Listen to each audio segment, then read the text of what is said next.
Coming up, the more things change, the more they stay the same. Another year and another crop of SEC teams who have a chance of winning the national championship. We'll talk about it all next, right here on SEC Country Live.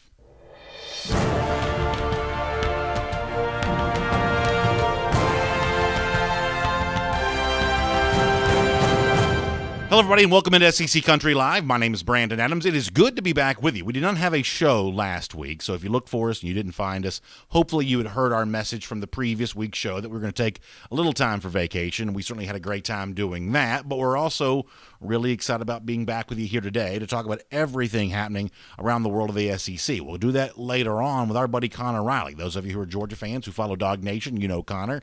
Connor making his first appearance here today on SEC Country Live. We'll get some insight from him about the Georgia Bulldogs, how UGA fits into the picture for the upcoming season around the SEC. We'll also talk about some of the other league teams while we have Connor on the show here coming up in just a little bit. We'll do that in a few minutes' time. Before that, though, let's go above the fold and talk about the big story around the SEC here just for a moment. And there is a story that comes out each and every year. It's a guy who works for a competing website, not the same company that I work for, but a guy who I still think does an incredible job, and that is Bud Elliott from 24/7 Sports. And Bud is the author of a theory. And at this point in time, I would say that theory has now been almost proven true. You know, this is maybe beginning as a hypothesis, if you will, but over the course of time, it certainly seems like that what Elliott has suggested has been borne out over the years.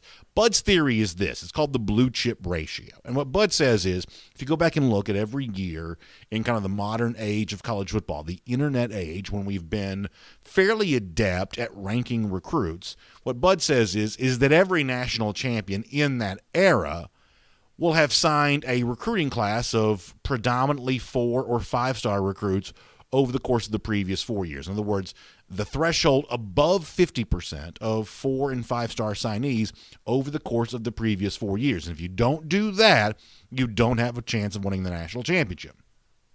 But if you do exceed that number, your chances of winning, you are in the club of the teams that can win the national championship. There are 16 total teams who meet that here this year. 6 of those are out of the SEC. I want to show this on the screen for you here for a moment. These are the top teams, according to Bud Elliott, for the blue chip ratio for this upcoming year. You see Clemson at 67%. That means 2 out of every 3 players over the course of the last 4 years have been blue chip signees, 4 or 5-star guys. Ohio State, probably no surprise to see them there at 79%. They come in at number 3. Georgia at number 2. Once again, given the recruiting success the Bulldogs have enjoyed under Kirby Smart, to see them at 80% there, probably not all that surprising. But how about this, though? At number 1, once again, Alabama with a staggering percentage, 84% of the signees from Alabama over the course of the last 4 years have either been of the 4 or the 5-star variety. And it's really amazing, as this blue chip ratio by Bud Elliott has become more popular and been talked about more and more, how the percentages at the top have grown. At one point in time, it was kind of considered a lot to have 60 or 70% of your roster eclipsing that 4 or 5-star mark. And all of a sudden now, as even with the success that Georgia's enjoyed and Ohio State, who Alabama does occasionally go head-to-head with in battling and all this, even kind of understanding all of that, Alabama still setting new records for the percentage of 4 and 5-star players that it's in its program. So I think one of the key takeaways from this, and I talked about this a little earlier this week on my show, Dog Nation Daily, when you think about those SEC teams who are kind of trying to overtake Alabama, who are trying to push Nick Saban off his perch to the top of college football, especially for a team like Georgia, who's like 1 rung below that ladder, number 2 on the list of the blue chip ratio from Bud Elliott, 24/7 Sports. The way to topple Nick Saban is not by trying to out Nick Saban, because the more you try to muscle up from a recruiting standpoint, the more you try to, collect as many great players in the program as you can, for whatever reason, somehow, some way, even in what we would assume is kind of the late stage, the winter of Nick Saban's career at Alabama, he has still found a way to find just a little bit more, as those numbers kind of bear out there.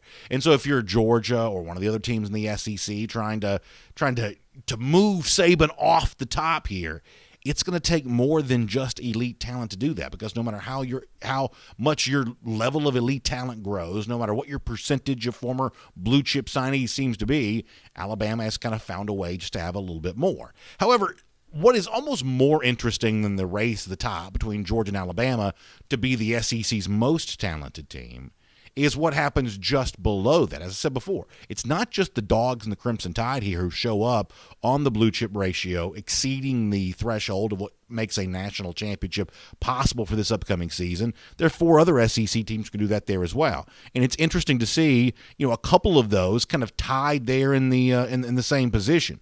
LSU at 66%, Florida at 66%. In terms of the next SEC teams on that ladder, almost 2 out of every 3 signees being in that 4-star situation. Texas A&M has been a big, they've grown in this category year over year. Their roster now is up to 61% former 4- and 5-star signees over the course of the last 4 years. The other SEC team to get mentioned here is Auburn at 56%. Now, the thing about Auburn is it obviously reminds you of what Gus Malzahn was doing while he was the coach there at Auburn. Not really keeping pace with the best of the SEC. The overall ratio for Auburn much lower than it is for their traditional rivals like Georgia and Alabama, but still ahead of the 50% threshold. So it is both a reason that Malzahn is fired, the fact that Auburn has not kept pace with the recruiting, but also an example of why it's going to be pretty tough for new coach Brian Harsin to even fill the shoes that Malzahn once filled there, because Harsin does not come down to this league in the SEC with much in the way of the kind of hand-to-hand combat style recruiting that goes on in the SEC. Frankly, even matching this number of showing up among the 16 best recruiting teams in the country, of a blue chip ratio of 56%, I think it's very difficult for Brian Harsin to even match that going forward. He faces a lot of challenges in recruiting, and we've tried to identify those on the show over the course of the last few weeks. Let me also say this here just briefly for a moment. I am not a Florida fan. I'm a Georgia fan. I've not really kept that a secret. I would never try to lie to you about any of that. Many of you know that. I actually get some criticism on this show from time to time from some Florida fans who say that I use my platform here as the host of SEC Country Live to kind of step on the Gators and trounce on Florida and beat up on Florida a little bit. And they say I do that too much. I don't want to do that. I'm not going to pretend to be something that I'm not, but I'm also not going to attempt to be unfair in all of this either. So for those of you who would say that I would never give Florida a fair shake and never, quite say anything complimentary about them, let me say this here just really briefly. I think if you're a Florida fan, on the basis of this blue chip ratio from 24/7 Sports, or maybe some other metrics you might try to find here, I think if you're a Florida fan, you kind of find yourself enjoying kind of what is somewhat of an interesting offseason. Now, there's been a weird battle that has seemingly gone on between Dan Mullen and his employer, kind of a weird soap opera here this offseason. I think we addressed that on our show 2 weeks ago. But other than that, in terms of the race for the SEC title this upcoming season, boy, it seems like Florida, and we've actually definitely covered this. I think we started a show by saying this a couple of weeks ago, that there is just very little chatter about Florida right now in comparison to what was being said a year ago. In the absence of a Kyle Pitts, the absence of a Kyle Trask would seem to make some sense as to why that's taking place. But look at this. As I told you before, Florida shows up 66%, just behind the very best teams in the country. They're kind of tied for 5th on this list, along with LSU and Oklahoma and Texas. It's a pretty good spot to be in. They are the reigning winners of the SEC East. They'll bring that back with them for the upcoming season. And yet you hear very little chatter about Florida all the way around. Not very much conversation at all about that. So I think one of my other big takeaways from the blue chip ratio is that if you're a Florida fan and you still view your team as a contender for this upcoming season, this is some evidence to support you on that. There are some reasons to think that maybe right now Florida is not being given enough of a chance in the SEC. Their odds of winning the league are about 10-1 right now. That's, kind of puts them more in the category of the tier below a Georgia or an Alabama right now. It's a very interesting place that the Gators kind of find themselves in. Maybe more of a chance, maybe a little bit of a quiet contender in a way that sometimes people in the media, whether it be me or some of the folks who work for ESPN, the SEC Network, or whatever else, CBS maybe to a degree, maybe not paying as much attention to the Gators. I don't necessarily believe that's true, but if you're a Florida fan and wanted to make that case, this blue chip ratio from Bud Elliott 24/7 Sports may give you a chance to do that. So if you are an SEC fan of any variety, would love to have you weigh in on that on today's show. I also want to transition to this for a moment. And there was a very interesting tweet that went viral a little earlier this week involving Ole Miss coach Lane Kiffin. Now, it feels like we have said that kind of thing many times in the past. Lane Kiffin is good at social media. I would suggest at times Kiffin is better at social media than he is at being a head coach in the SEC. He's clearly a sharp play caller, but in terms of the kind of senatorial leadership required to really marshal a program in the direction where he wanted to go, Kiffin to this point in his career has not proven that he's capable of doing that. Maybe that changes starting in 2021 for the Rebels, but up until now, Kiffin's the kind of guy who makes a lot of noise but doesn't always seem to have as much substance. He is sizzle, not always steak, if you get where I'm coming from on all of that. Well, Kiffin, who is good at cultivating attention on Twitter, did that again this week with a tweet about Georgia coach Kirby Smart. Non-Georgia fans have loved this week. It's gotten a lot of talk. Kiffin in the caption here says that he was trying to get swole after spending Sunday with the GOAT, Nick Saban. Of course, this past Sunday was Father's Day. And so the meme that someone has created is a very muscular Nick Saban in the dad role here. And Kirby Smart kind of wearing, as a father of two, I can tell you that's called a onesie. That what the face with Kirby Smart on it there is called a onesie. That Nick Saban is holding up Kirby Smart, and boy, this just got all kinds of attention. Non-Georgia fans kind of laughing about this and really, using that to take Kirby Smart to task. For the most part, Georgia fans have kind of disregarded all of this. I did get a pretty interesting message from a Georgia fan about this. I'm going to reference that a moment ago. But if you're kind of curious, what's Kirby Smart's response to all this going to be? What's Kirby Smart going to say back? How's he going to, what is the phrase the kids use these days, clap back? How is Kirby Smart going to clap back against Lane Kiffin on this? I think history would let you know that Kirby Smart is not the clap back type, that you'll be hearing very little from Kirby Smart on this or any of his players. In fact, Smart has said over the years that's not the kind of thing he wants Georgia football doing whatsoever. In fact, let me go back a few years ago and let you hear Kirby Smart on that very topic. Here is Kirby. No, we don't do that. That's not permissible here. We don't encourage that. We don't talk to the opponent. We don't talk to the officials. So if you see guys doing that, that's not a culture that we want to create. We want to play with good sportsmanship. We want to play really hard. But I'm not into smack talk. It's not Georgia. So Kirby Smart says, I'm not into smack talk. Smack talk is not Georgia. But I did get a message from a Georgia fan on this that I thought was pretty interesting. I'm going to talk to our guest, Connor Raleigh, about this coming up in a moment. And he said, B.A., maybe Kirby Smart should be a little more like Lane Kiffin, that there's this plague of coaches around the SEC and college football in general, but there's this this epidemic of coaches who just sort of take themselves too seriously, who treat their words as if they have the weight of Scripture, and they have almost like no ability to kind of laugh or have a sense of humor whatsoever. And I'm not saying that Kirby Smart's necessarily one of those guys, but if you had to sort of pick one side of the continuum or the other, he's clearly more on the serious side than the non-serious side. And I would say that Lane Kiffin is certainly a little bit more on the kind of the less serious side than he is on the serious side. You see Kiffin involved in kind of joking behavior all the time. And there was a Georgia fan who said, hey, maybe Kirby Smart would benefit from that. Maybe being a little bit more like Lane would actually be a good thing for him. And I have to say that I probably disagree with that, because I think the problem with Lane Kiffin is there's a way to be funny on this show before. We've shown you some of the things, for instance, that Nick Saban has done recently, jokes that he's told or, things that kind of leaked out that went viral where, he's shown some humor.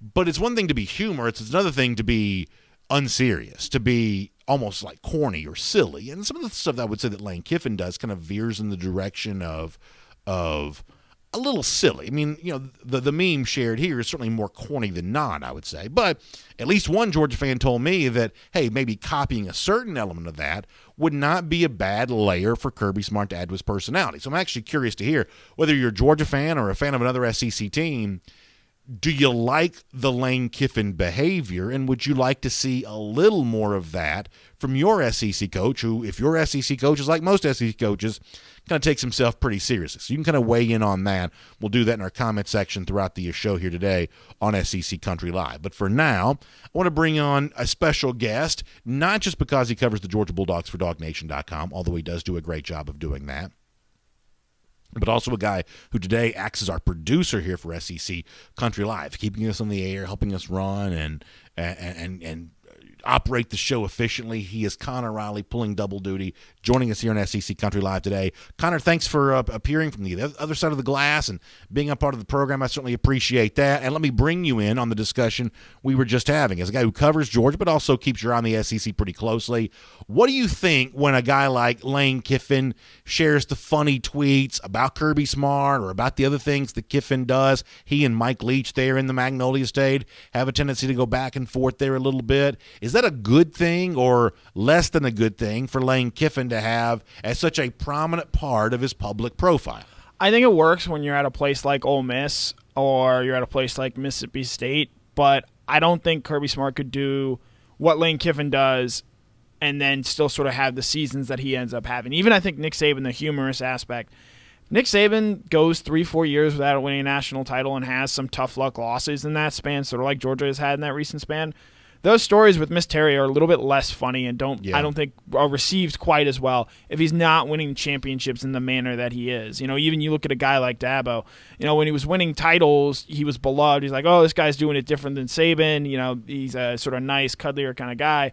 And then they stop winning titles, and Dabo gets a little bit surlier because the pressure ramps up a little bit when you do go longer and longer without that. And so, I think it's a delicate balance. Obviously, I think a lot of people would love to be Steve Spurrier, but in an internet era, I don't know if Spurrier gets away with some of the stuff that he did back when he was running things up with Florida and then South Carolina early on. Yeah, I think this Steve Spurrier coach in the modern age, not only does he have a little bit more difficult time doing that, I think there would be more of a platform for some of his fans to occasionally be critical of him. As popular as he was, and with good reason, he won a national championship there and was a fixture in the SEC championship game and everything else, won 6 SEC titles.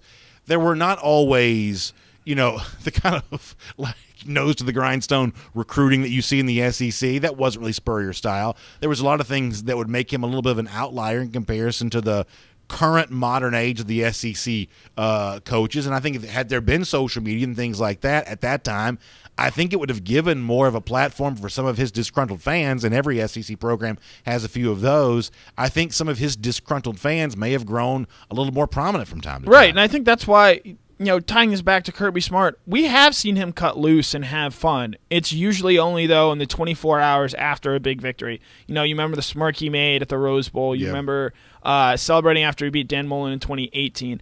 We've seen Kirby Smart sort of cut loose and have fun, and behind closed doors, I have no doubt that's what he's like around his players. But with the public eye out there, with the media in front of them, Smart doesn't want to give any sort of bait or any extra ammunition to some of his critics, and so because of that, he does, I believe, have the guarded media persona that he does. Let me say one more thing about this topic, and then I'll change the subject. The guy who I actually think has done a pretty good job of striking the right balance, because what we're really talking about here is, even though Saban is sometimes funny, he is the ultra-serious, ultra-competitive, don't take 2 seconds to enjoy anything. That's the caricature that gets drawn of him. I would say the guy who's done the best job of striking a good contrast against Saban, really there are two. There's one in the SEC. There's one outside the SEC. To me, it's Ed Orgeron at LSU, and it's Dabo Swinney at Clemson. I think both those guys have set themselves up as occasionally the anti-Saban without coming across as silly. I think at times Mike Leach is too silly. I'll be very clear about that. I think Lane Kiffin can be too silly there as well. I think that Ed Orgeron, Dabo Swinney have done a pretty good job of saying, we're less serious than Saban. We're a little bit more about fun than Saban, especially Orgeron in the SEC. It worked for him in 2019. He won the national championship, but he didn't have to sacrifice a lot of his coaching credibility in order to be able to do that. Right, but I'll even examine Orgeron here. A lot of the fun stuff that he was touting and talking about in 2019, that stuff went away really quickly when things struggled there at LSU a year ago. So it's a balance where, you hear coaches talk about this so often. You want to be even-keeled. You want to be the same that you are when you win, the same that you are when you lose. When you're a guy like Orgeron, when you love to puff your chest out when you're winning and you're beating Alabama and you're winning a national title and setting records, when you're not doing that the next year and you're struggling and you're losing to Missouri and you're going 5-5 and needing some pretty miraculous wins at the end of the season just to get there, people are going to come for you, and it's not always the wisest of things to open yourself up to that level of criticism. Let's talk about the Georgia Bulldogs here for a moment. We obviously have a lot of Georgia fans who are watching us right now, and we have a lot of fans of other schools who are watching us there as well. Connor, it's actually the non-Georgia fan I want to speak to here for a moment, because I'm hoping you'll kind of draw me a little bit of a thumbnail sketch of, for that person who cheers for Florida or cheers for Alabama or cheers for one of these other SEC teams that, wonders how much of a threat Georgia's going to be to them, with whether you want to talk about JT Daniels coming back, quarterback, whatever else. What do you think the offensive scenario? I shouldn't say offensive. I mean off-season. The off-season scenario. Freudian slip. Yeah, exactly. Yeah, exactly. I guess in a lot of ways it is. But what is the scenario right now for Georgia during this off-season? What should non-Georgia fans know about the Dogs? The potential is there, but as it sort of has been for Kirby Smart in his time at Georgia, potential is nothing new surrounding this program. I think the difference this time is that it is more specifically focused on the offensive side of the ball. You're going to get to see JT Daniels working a full season with Todd Monken. I think that's the biggest thing to think on. Yes, the George Pickens loss is significant, but Georgia brings back so much talent at other areas of the team. I don't think the Pickens loss is going to be felt until potentially they do play Alabama at the end of the season. I think this offense is going to look like it did against South Carolina, Missouri, Mississippi State to end last season. And defensively, again, you can trust Kirby Smart that he's going to have a good team. This front seven is as good as any in the country. It's right up there with Clemson and Alabama's for best in the country potentially. They do have some worries in the secondary and the back end, but I think the feeling around this program is that the offense is going to take a significant enough uptick, which it needed to be after where it was against Alabama and Florida last season, to where it's going to be able to cover up for some of its inefficiencies. Yeah, I think that's really interesting. Do you think that for a number of years now we've done the conversation of, hey, is Kirby Smart going to join the offensive revolution that's taking place around the rest of college football? Do you think those questions remain unanswered, or did the presence of Todd Monken a year ago and the short-term success that JT Daniels had near the end of last season when he was inserted as starting quarterback, did those moments answer those questions that have lingered about Kirby now for a while? For me, they have, and I think one thing to look for in terms of Georgia opening it up, the quarterback depth figures to be pretty good this season. You have JT Daniels. You have a guy in Stetson Bennett who has played significant SEC experience, not always well, but he's played. And then you have two young, intriguing options in Carson Beck and Brock Vandagriff. I think you look back to the past couple of seasons, Georgia hasn't had that. They certainly didn't have it in 2019 when it was just Jake Fromm and Stetson Bennett back there. And then over the course of last season, Jamie Newman opts out. JT Daniels is still coming back from his knee injury. Dwan Mathis proved to be ineffective as a quarterback. So you couldn't really feel comfortable airing it out, especially late in games. I think going forward now that Georgia does feel better and somewhat more stabilized about its quarterback position, you're going to see them be more willing to open it up and open it up more in games later on to sort of get a better understanding of what these young players, these young skill players do, because I absolutely believe Tua Tagovailoa in 2018 absolutely benefited from coming in late in some of those blowout Alabama games and getting reps later on. That way he had sort of somewhat seen, obviously you can't match the intensity, but you can't really do that in any SEC game, but he wasn't afraid coming into that spot in the national championship game. I think that's going to be something that I think you're going to see from Georgia this year, a willingness to pass over the course of the game. Let me expand this out of the rest of the SEC for a moment. I mentioned a moment ago I am a Georgia fan. I don't want good things for Florida, but you can make a case given the fact that Florida ranks pretty high on a Bud Elliott blue chip ratio list, or stands as the reigning champion of the SEC East, that right now they're actually undercovered, and sometimes undercovered means underrated. Sometimes underrated means you sneak up on some of your foes here this upcoming season. What do you think of the position that Florida finds itself in as we head through the rest of the summer before the start of the 2021 season? A season pretty important for Dan Mullen because of the way the Gators ended with 3 straight losses a year ago. I'd be really interested in Florida if I knew what they were going to look like running the ball. I don't think they would have been a good rushing team in either of the last 2 seasons, and I think that's part of the reason why they lean so heavily on the pass. And again, it matched their personnel with Kyle Trask. But going into this season, they're not going to be able to do that. Emory Jones is not the passer that Kyle Trask is. Now, he is a much better runner, and I think this Florida offense could resemble something that it looked like under, say, a Nick Fitzgerald during Mullen's late tenure there at Mississippi State. But they were not physical up front. on the offensive line. Now, they have added a guy in DeMarcus Bowman who I think could open some things up for him, a talented former 5-star running back. So if you told me Florida was going to be a good running team, I think 10 wins is a pretty realistic expectation for them, just given the talent that you sort of see them stack up and have throughout their team now at this point in time. I'll also ask you the same question I ask virtually everybody else who comes on this show. Do you see a legitimate threat to Alabama in the SEC West? I do not. I know you're really high on Texas A&M. They're your second favorite team. I have to see more out of that quarterback position. You know, Kellen Mond was a guy that was liked by a lot of people, put up big numbers for that Texas A&M program, but he was never a difference maker. And until I see that either it's Zach Calzada or Haynes King be a difference maker at this quarterback position, I'm just not going to believe that Texas A&M is going to have enough to overtake Alabama. Because we saw, I think A&M is essentially trying to do what Georgia was doing in 2018 and 2019. Lean on the run game, lean on the defense. And I just think Georgia very quickly understood, hey, this is not how we're going to beat the best, most elite teams. And I don't think A&M has officially learned that lesson just quite yet. I'll finish with this. If I'm doing the math correctly in my head, we have 8 teams in this league who either have a first or a second-year coach for 2021. And you know, when you look at most of those teams that kind of make up the rest of the league, those are the teams we haven't, spoken about here as of yet. Is there an off-the-radar, a non-preseason top 25 team, the kind of team that, has relatively meager expectations? Is there one of those teams that you find interesting for this upcoming year, either for surprisingly how good they may be or disappointingly how bad they may be? What do you make of the bottom half of this league? We're talking just first and second year coaches? Well, you can mention any team you want to that we haven't kind of talked about there, but so take it wherever you want. I'll give one that I'm high on and one that I have a lot of questions on. The one that I'm high on is Ole Miss. I don't expect them to put it together, get 11, 10 wins, but I think this team is going to be able to score a lot of points. And in college football these days, that on the surface is going to win you a lot of games. They've got some intriguing talent there. Matt Corral, I know not everyone will necessarily agree that he's the first-team quarterback, but if you take away the Arkansas and LSU games, granted his 2 worst games of the year last year, his touchdown-interception ratio was 24-3. He did a lot of really good things, had 500 yards rushing. I think that Ole Miss offense has a case to be maybe the best in the league with Lane Kiffin drawing things up there. And the team that I'm really skeptical of is Auburn. This team has actually sort of started to have a drop-off in recruiting, and then obviously took a big step back last year. They have to replace a ton of wide receiver production, and if you follow college football closely, you know that is a thing that is very difficult to overcome, especially if you don't have the horses to do it, and Auburn, quite frankly, doesn't, in my opinion. Brian Harsin, I think, could be a really good coach there, but like Auburn is every year, it's going to be under pressure to live up to expectations that Alabama and Georgia sort of set for them, and I think there's a real chance that Auburn struggles out of the gate this year for Brian Harsin, and if you do that, you start to wonder early on how much longer he's going to be there, just given what Gus Malzahn had that program and what he was going through every season. It seems like we talk about Auburn every single year as playing one of the toughest schedules in the country because they play the SEC West plus Georgia.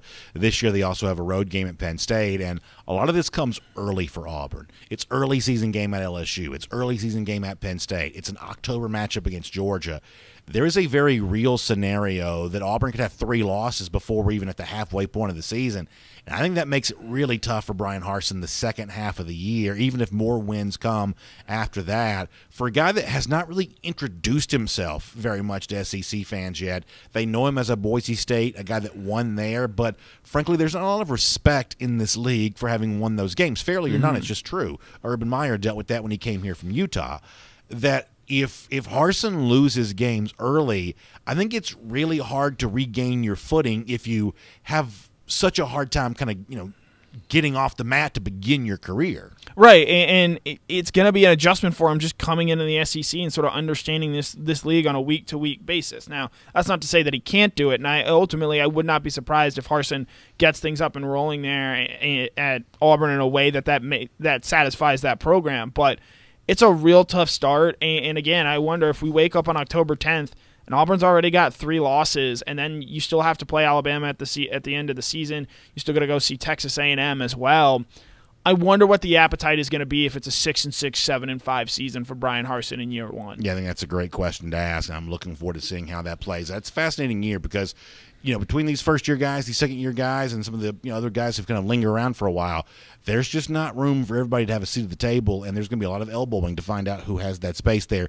Connor, incredible stuff. Thanks for being here on SEC Country Live, and for folks who want more of that UGA coverage, I hope they'll check you out there at dognation.com as well. Yep, as always, was a pleasure, BA. Thank you so much. All right, let's move on now here on SEC Country Live. I want to take some of your comments, then we'll do our APB, our All Points Bulletin, and check in on some of the big spots around the rest of the SEC here for a moment. Steve Weaver weighing in to say that he thinks it's going to be a rough year for Auburn, and I do as well. I mean, look, I think that Brian Harson's actually had a pretty good offseason, all things considered.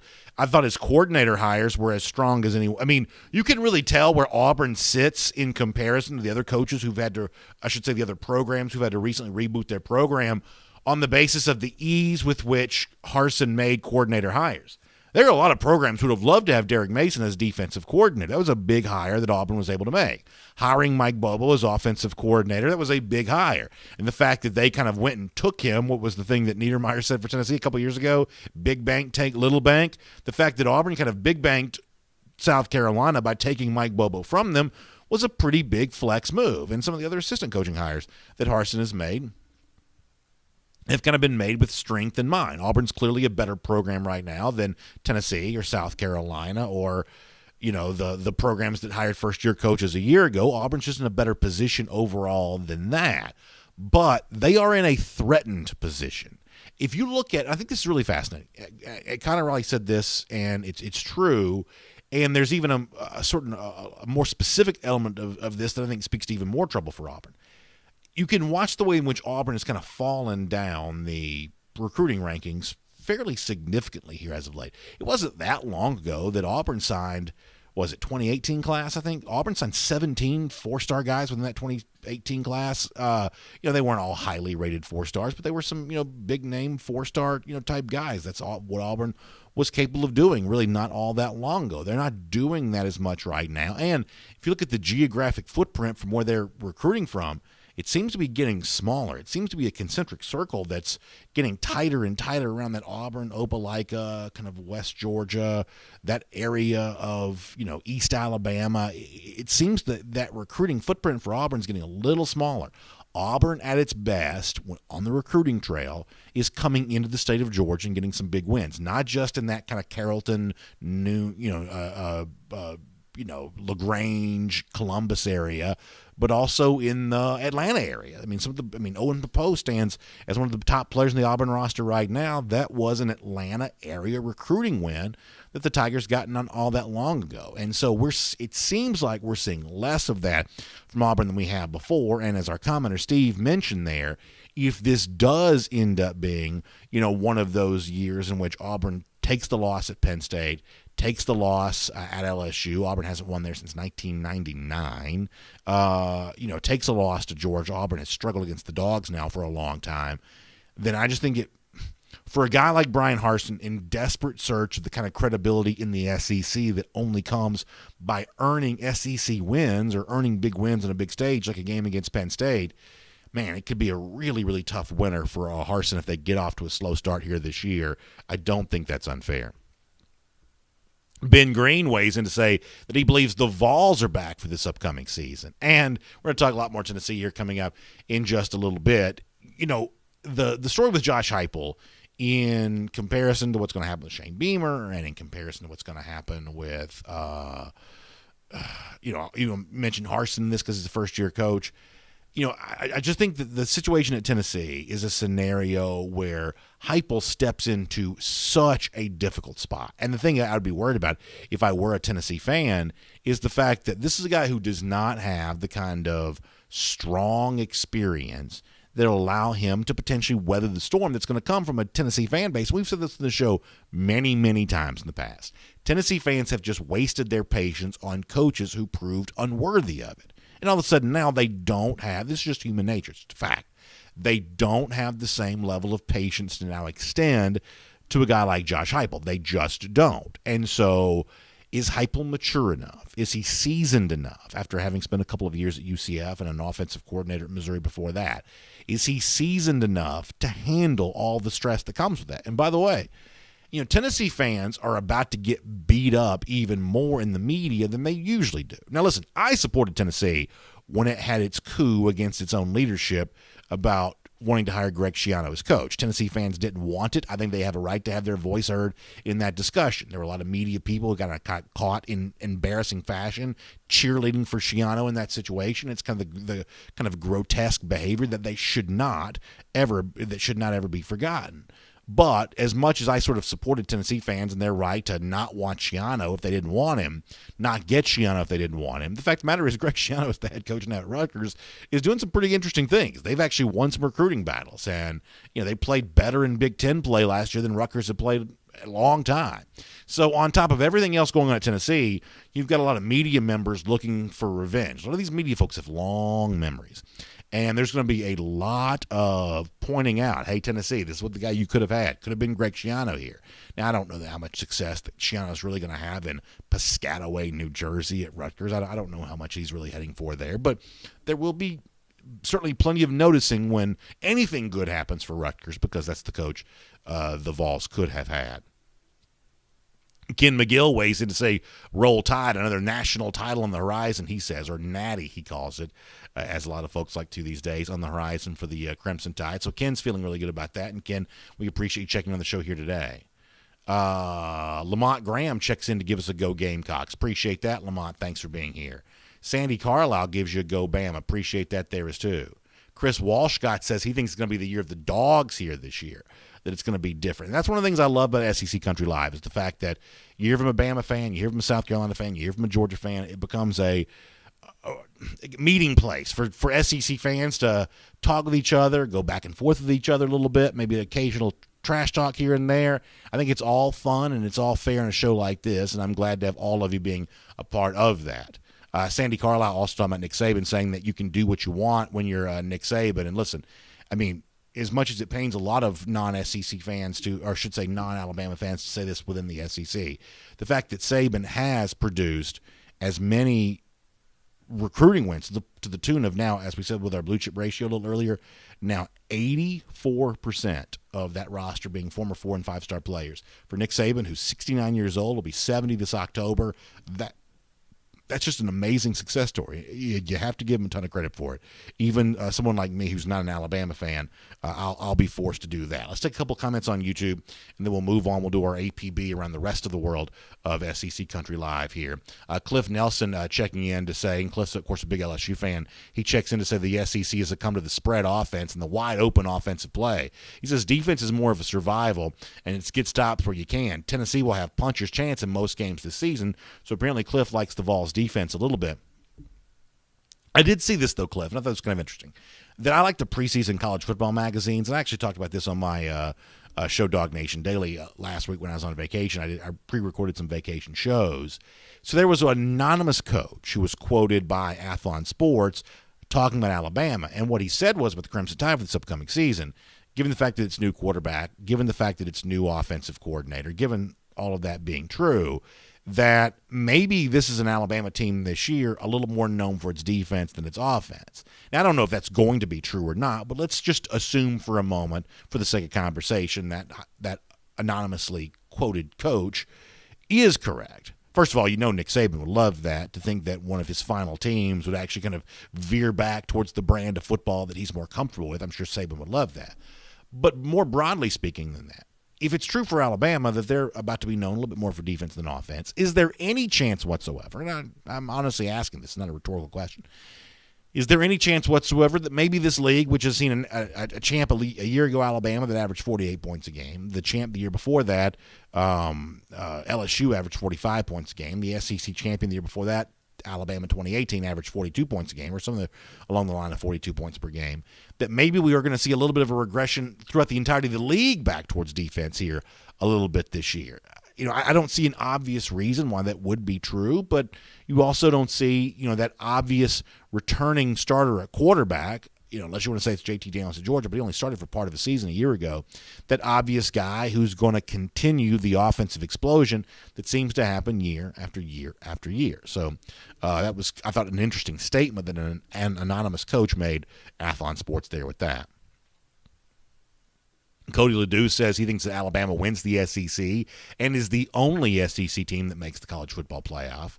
Mark Morris weighs in to say Dogs' offense is going to be unleashed this year. Good quarterback, good coordinator, good skill position weapons. Unleash the hounds, he says. And I'm glad to have Cody and Mark weighing in our discussion right now. I mean, I do think the thing that Mark brings up, and it kind of ties back to some of the stuff that Connor Riley was speaking about a moment ago, that if you want to think about what's going on with Georgia this year and its chances of upgrading its offense, I think you have to look at the person of the offensive coordinator, Todd Monken, as much as you look at the person of the quarterback there. I do think that's true. I'm also noticing we're getting a little late here on the clock, so let me take a couple more comments and we'll run through the rest of the show.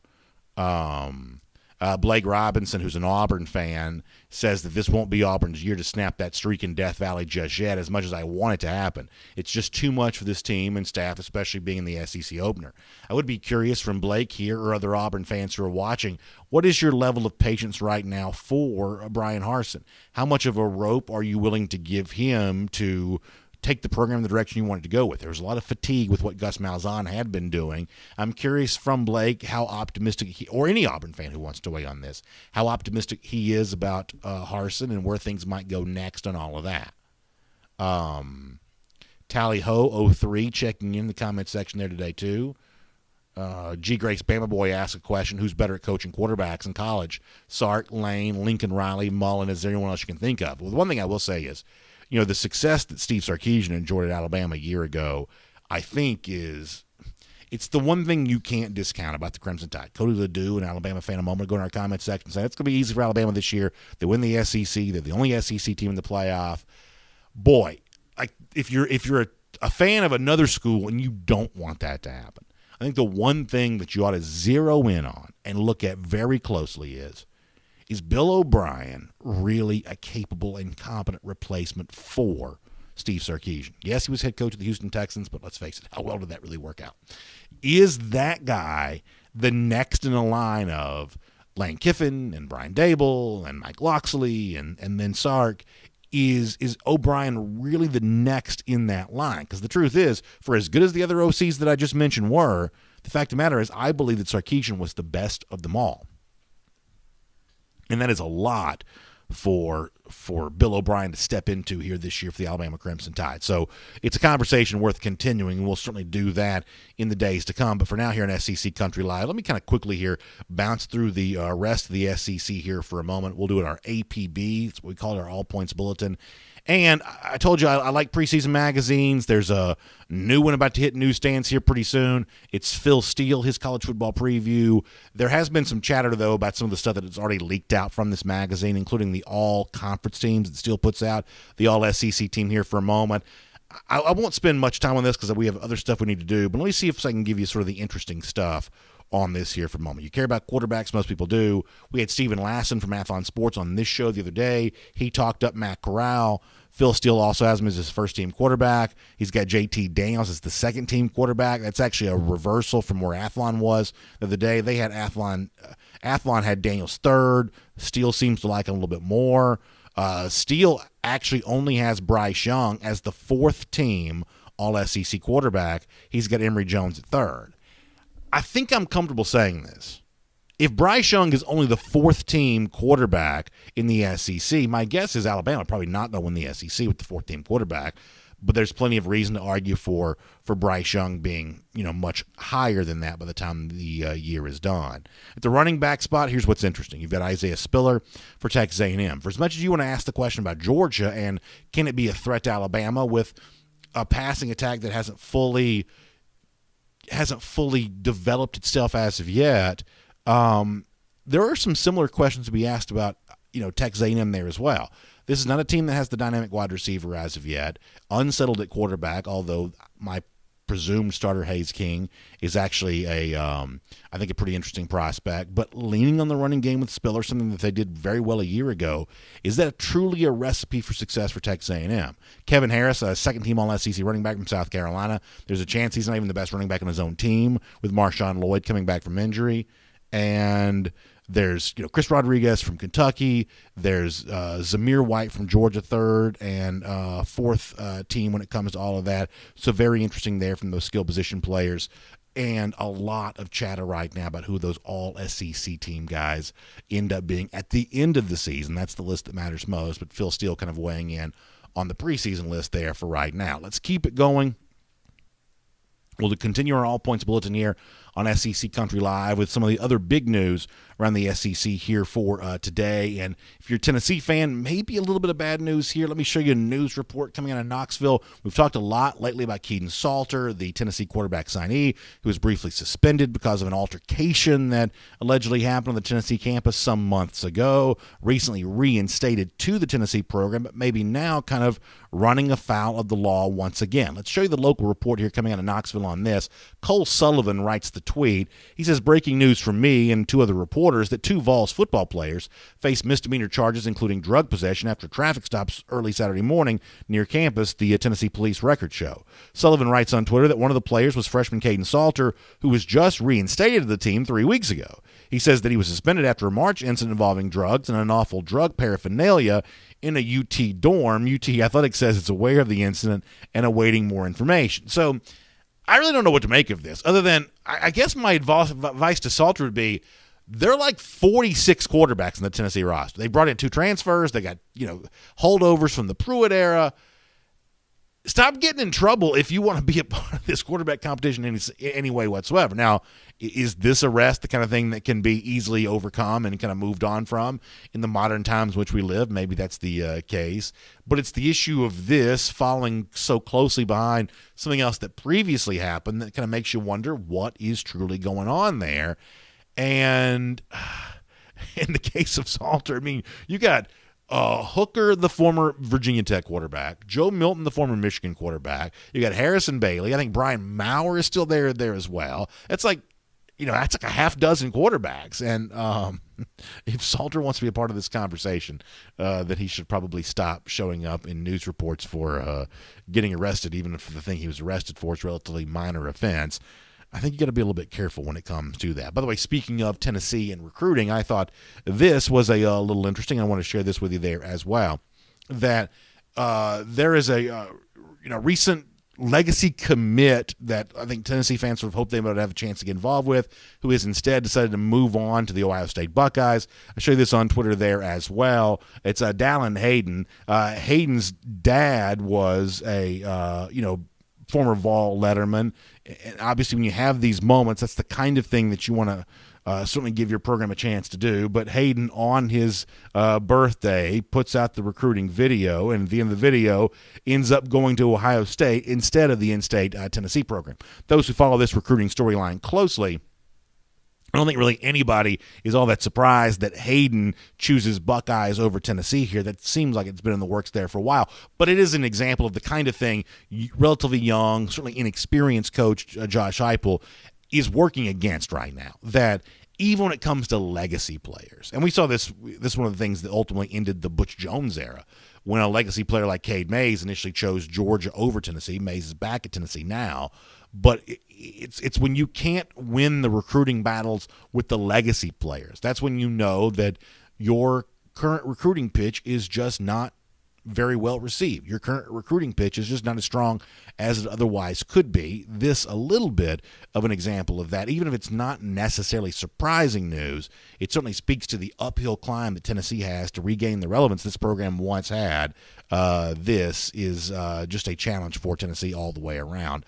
And as our APB, our All Points Bulletin continues here on SEC Country Live, let me shift gears here for a moment and do something I don't normally do.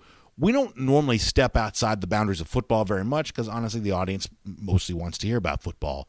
But it's been amazing to see the presence of the SEC back in Omaha for the College World Series. And first of all, how great is it to have this event back just in general? Last year there was no college baseball. To be able to have that back going on here this year. Vanderbilt's been there. Tennessee's been there, although the Vols are now eliminated. A lot of Tennessee fans left to wonder what the future of Tony Vitello is as a Vols baseball coach. Could he be on the move? Could he be signing a big contract to stay in Knoxville? But there was a thrilling moment for an SEC team last night. Mississippi State getting a win against Virginia. And I believe I have this correct. Mississippi State has never won a national championship in any sport, I don't believe. They have won one when women's basketball. Never won one for a great baseball program, seeking their first national championship in that sport, getting a thrilling win last night against Virginia. Our buddy Tom Hart from the SEC Network happened to be in the hotel when the Bulldogs baseball team walked their way back into the hotel.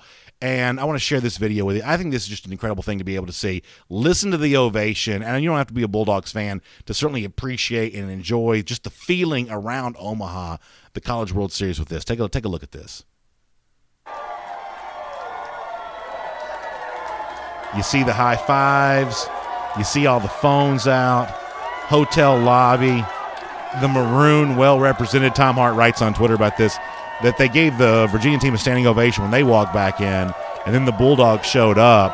I mean, this is the kind of thing, first of all, after we've all been ravaged by this pandemic for as long as we have been, just to see people back doing all of this again is a really fun thing all the way around. To see it being the SEC representing here when it comes to the College World Series in Omaha, that's a great thing there too. Of course, Mississippi State kind of in that sort of 2 wins and out bracket now for the College World Series, really putting themselves in a good spot to now move on and advance and have a chance to do something that the Rafael Palmeiro teams and all the great teams that have existed in Bulldogs past have not had a chance to do, which win a national championship. This Mississippi State team now has a chance to do that. And like one of the things that you kind of see from all of this is, and there have been like various different voices in the media kind of talking this up. Our buddy Brandon Walker from Barstool Sports has talked this up. I've seen Clay Travis on Twitter kind of talking about the same thing. This push to get people to notice just how fun college baseball is. College baseball is actually having itself a fairly interesting moment right now. I think part of this is the fact that the sport didn't take place a year ago, and now it is, and people are just kind of reminded how great. Do you remember like the walk-off home run that Tennessee had in its regional win, and some of the great SEC versus SEC matchups we had in those super regional series? And now a handful of SEC teams, including Mississippi State, who we just showed you in the College World Series. There's a lot of media talk about, hey, people don't seem to realize just how much fun the sport of college baseball is. And I actually love to see it because over the course of the last few years, and I'll credit the SEC Network with this completely, over the last few years, I've really grown to appreciate just how great the sport of college baseball is, just how much fun it truly is to watch some of these games, and more videos like that I certainly think makes that the case. We have a very fun edition of our SEC LOL that we'll do with you here in just a couple of minutes' time.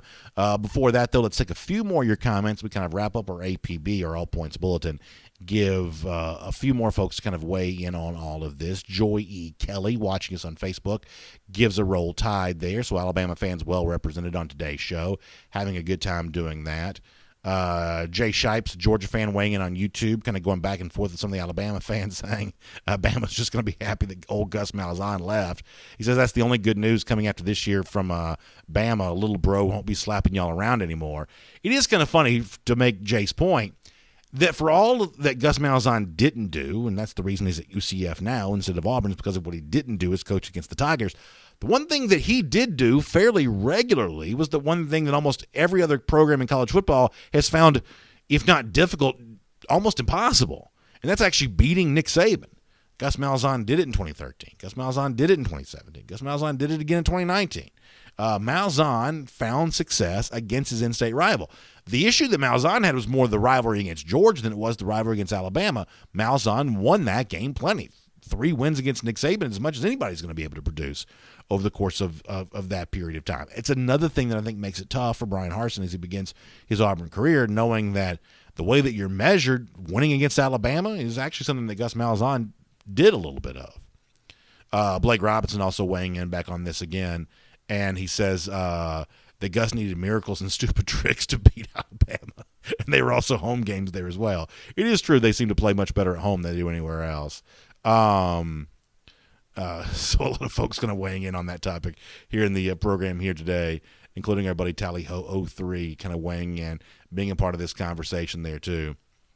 George weighs in with the Florida logo as his face, as his YouTube avatar says he's calling Emory Jones for the Heisman Trophy, and he's looking forward to being able to do that. So we've heard from Florida fans in today's show there as well. Some big talk there about Emory Jones, who Phil Steele in his college football preview magazine apparently has as the 3rd team all SEC quarterback. So he's weighing in on that. Cliff Nelson, LSU fan, also weighs in to say that he's going to laugh when LSU beats Bama. This isn't a COVID season, and we'll see how a freshman quarterback plays in front of 100,000 drunk Cajuns. This is the kind of thing that Cliff and some other LSU fans have kind of used as a little bit of a claim to fame, and I don't disagree with this, that the LSU national championship in 2019, because it was earned in hostile environments, including winning a game in Tuscaloosa, by the way, that it does give a slight level of validation that the Alabama title from 2020 can't match. That if you're going to have that conversation of recent national champions and from the SEC, which kind of stands as the better overall team, I think the argument for LSU over Alabama, taking the 2019 team over the 2020 team, I think is fair on the basis of the fact that LSU did have to play in full stadiums. I mean, we see this in golf, right? I watch a lot of PGA Tour events, that the presence of fans back now kind of brings nerves back into play for some of these major championships in a way that would not have been true back a year ago when they were playing without galleries. And I think college football is obviously much the same way, that the absence of fans, especially the hostile road environment, because I was in a lot of these stadiums, that fake noise that was kind of pumped in through the speaker system, that wasn't the same thing. It may have sounded somewhat similar on TV. That's what it was designed to provide, but it was not the same thing being in the stadium. It did not feel real. I don't think anybody was intimidated by that at all, but real crowd cheering spontaneously after big moments or before they anticipate big moments. That's the kind of thing that can put a little extra pressure on you. LSU dealt with that in 2019. Bama did not deal with that in 2020, and I think that's a fair component to that comparison. Cody Ledoux also says that he thinks that Kirby Smart does the least with the most, and that's one of the things that and by the way, he also says the 2020 season does count. I'm not saying it doesn't count. Alabama earned a season that took place. No one's saying the 2020 season doesn't count, but in terms of how it compares Alabama to recent SEC national champions like LSU the previous year, I'd give the nod to the Tigers over the Crimson Tide on that. The Bama title counts, but the LSU title, I would say, is more impressive. So pretty good stuff there all the way around. Really good comments. All right, we'd like to kind of finish the show on kind of a lighter note, kind of a happy way to kind of go out the door here. We call it our SEC LOL. I want to give a little credit to the folks from College Football Reddit on Twitter. They were the first to kind of spot this, or at least the first to kind of notice this and kind of blast it out, that apparently the new look for former Alabama quarterback Mac Jones, according in the Madden video game, maybe not accurately capturing his likeness. Let me show you what the Reddit folks on Twitter have kind of shared here. They say either Madden hasn't done an official face scan for Mac Jones yet, or he's had an extremely rough offseason, and you see the picture there of Mac Jones. If you're not quite sure why this is so weird, I have a side-by-side comparison of the actual Mac Jones from his kind of, yearbook photo from Alabama and the photo from the Madden video game there as well. And I got to tell you, if you're Mac Jones, this is going to be incredibly disappointing. You've lived your whole life in the hopes of being in the Madden video game, and now you're in the Madden video game, and it doesn't look anything like you whatsoever. I guess, though, there is maybe somewhat of a silver lining of this, that Jones would not be the first former, great athlete to be commissioned and have the likeness fall a little flat. Remember, was it Cristiano Ronaldo, the soccer player, the famous statue of him that didn't exactly capture his likeness very well? So maybe Mac Jones is just the latest in the line that includes Cristiano Ronaldo, which is not necessarily a bad thing all the way around. That's our SEC LOL. We appreciate you being here on SEC Country Live here today. Do not forget that you would really be a big help to us. Share this show with your friends. Let them know, whether it's YouTube or Facebook, coming soon on podcast, that we are talking SEC every Wednesday, 3 p.m. here on SEC Country Live. I appreciate you being a part of it, and I will look forward to seeing you back here again next week.